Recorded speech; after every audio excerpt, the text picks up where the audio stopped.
تھر کے اندر کوئلے کے ذخائر اور پاکستان میں ممکنہ قوم کی قسمت میں تبدیلی، یہ معاملہ ہے۔ ڈاکٹر سمر مبارک مند ہمیں بتا رہے ہیں کہ تھر کول کا جو پروجیکٹ ہے وہ بڑا وائبل ہے، دنیا بھر میں بہت ساری جگہوں پر 80,000 میگا واٹ آپ نے فرمایا وہ آلریڈی جنریٹ ہو رہی ہے۔ ذرا اس کے اوپر آتے ہیں فائنینشیل وائبلٹی۔ ابھی آپ نے پہلے ذکر کیا تھا کہ رفلی 1,000 میگا واٹ کے اوپر $1 بلین جو ہے وہ لگتا ہے۔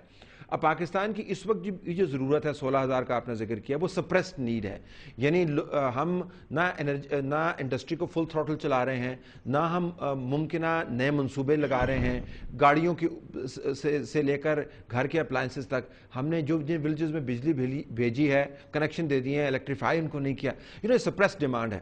اگر اس کو کھول دیا جائے تو شاید 22,000 23,000 کے اوپر بھی یہ کھڑی ہو۔ اس کا مطلب ہے کہ ہر 1,000 میگا واٹ پر $1 بلین لگے گا، یا جو ہم بناتے جائیں گے کاسٹ جو ہے وہ نیچے آتی جائے گی؟ How does it work? اگر آپ دنیا کے ڈفرینٹ پاور جنریشن پروجیکٹس کو کمپیئر کریں تو اگر آپ نیوکلیر ری ایکٹر سے بجلی بنائیں تو $3.5 پر واٹ خرچ ہوتا ہے 1,000 میگا واٹ کے لیے، $3.5 بلین۔ اگر آپ سولر انرجی سے بنائیں تو $2.7 پر واٹ کیپٹل انویسٹمنٹ ہے، کیپٹل ایکسپینڈیچر، اسے کیپیکس کہتے ہیں۔ اگر آپ ونڈ مل سے کریں تو $2.3 پر واٹ۔ اس سے نیچے ہائیڈرو پہ آئیں تو ڈیم کی لوکیشن پہ بہت ڈپینڈ کرتا ہے، لیکن $2.2 پر واٹ۔ آج ہم بھاشا ڈیم پہ $11.4 بلین خرچ کر رہے ہیں۔ کتنی بجلی بنے گی؟ 4,000 میگا واٹ صرف، $3 پر واٹ۔ ظاہر ہے اس میں کچھ شاید نہریں وہریں بھی نکالنی ہو، لیکن بجلی کی یہ کاسٹ ہے ڈیم ہائیڈرو سے۔ اگر آپ تھرمل پاور جنریشن پہ آ جائیں، فرنس آئل لیا، بوائلر میں جلایا، پانی بوائل کیا اور اسٹیم سے بجلی بنا لی، $1.8 پر what. Cheapest in the world is under ground cool gasification, $1 per what, جس میں کوئی مائننگ کاسٹ نہیں ہے کیونکہ مائن ہم نے کرنا ہی نہیں ہے کوئلے کو۔ کوئی پولوشن کوریج نہیں ہے کیونکہ اس سے پولوشن ہوتی نہیں ہے۔ ہمارے بلو فلیم کو آپ دیکھیں، دن کے وقت اس وقت ہمارا شعلہ جل رہا ہے، آپ کو شعلہ نظر نہیں آئے گا۔ لوگ وہاں پہ چولہا جلاتے ہیں کھانا پکانے کے لیے تو دیکھتے ہیں کہ یار جل بھی رہا ہے کہ نہیں جل رہا، تو اس میں کاغذ دیتے ہیں تو وہ جلتا تو پر نظر آتا ہے کیونکہ کوئی دھواں نہیں نکلتا اس گیس میں سے۔ جتنی ویڈیوز بنی ہیں، جتنی ڈاکومنٹریز بنی ہیں ہماری تھر میں آ کر ڈفرینٹ چینلز نے رات کے وقت ویڈیوز بنائی ہیں کیونکہ ڈیپ بلو فلیم ہے، تو پولوشن کاسٹ کوئی نہیں ہے۔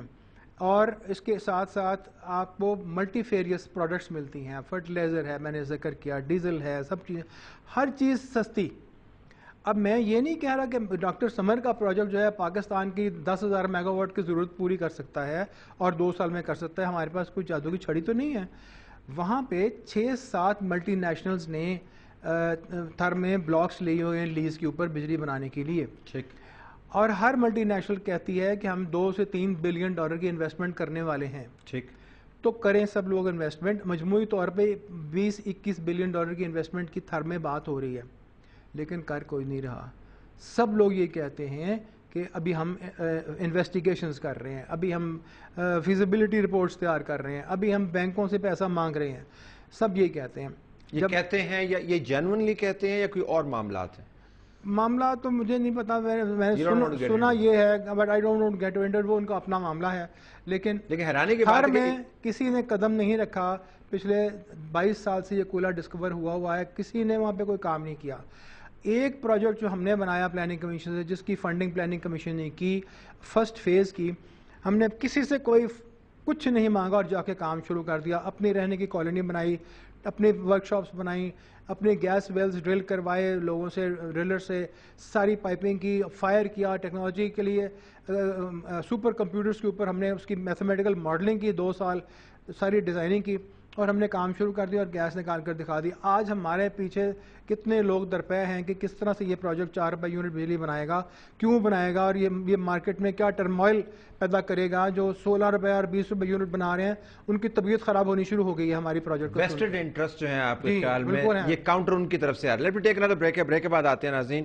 پریکٹیکل پرابلم، 100 میگا واٹ کے لیے ابھی فنڈنگ اویٹڈ ہے، فوائد جتنے بھی ہوں اگر آپ ان کو فیزیبلی پروو بھی کر دیں، اگر فوائد حاصل نہ ہوں اور اگر حاصل ہوں بہت دیر کے اندر تو پھر لوگ مطمئن نہیں ہوتے ہیں. ہماری جو انرجی کی نیڈز ہیں وہ بڑی امیڈیٹ ہیں. ذرا پیسہ حاصل کرنے کے کیا طریقے ہو سکتے ہیں, بین الاقوامی طور پر فنڈنگ کس طرح ریز کی جا سکتی ہے, اور موجودہ جو انرجی کا معاملہ ہے اس کے اندر ہم نے کیا کیا غلطی کی ہیں. ڈاکٹر سمر مبارک مند کی ایکسپرٹ اوپینین آپ کے سامنے رکھ رہے ہیں. Stay tuned.